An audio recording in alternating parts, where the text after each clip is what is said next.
Peter Wong, who's the head for the region for the big bank HSBC, saying that under the one country, two systems principle, HSBC respects and supports all laws that stabilize Hong Kong's social order and boost the economy to develop prosperously. He signed that petition supporting the security law that Wilson Leung was denouncing a moment ago. Absolutely, and I think companies will increasingly be stuck between these two forces, and they will be forced to take sides.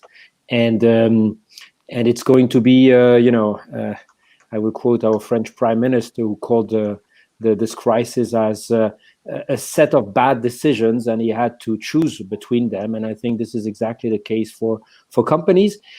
Probably the time we're witnessing will be also the time for extraordinary leaders to stand out. That means people who are ready to take short-term losses.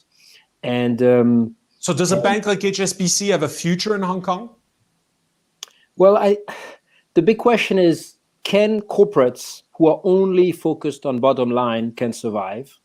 And probably the answer is increasingly no. Companies, because they have hundreds and thousands of employees, because they have a financial power which is unprecedented after globalization, will increasingly have a political role, which of course has the whole question with it is, what is the legitimacy? Are they exerting this role with some balance of powers?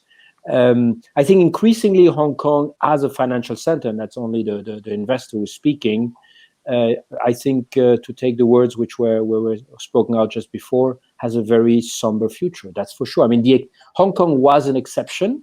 In all logic, even from a Beijing point of view, it should have been preserved because it brought a lot to the country. I think it's only 2 or 3% of the GDP today, but it's still more than the majority of the inward financial flows and investment flows still go through Hong Kong, probably more than ever, in a moment where obviously China itself is also in the midst of going backwards or advancing on reforms. We hear different stories from the Prime Minister and from the President. So Hong Kong was kind of the way to be still into the international financial and industrial system. If this exception falls, I think there will be only losers in it.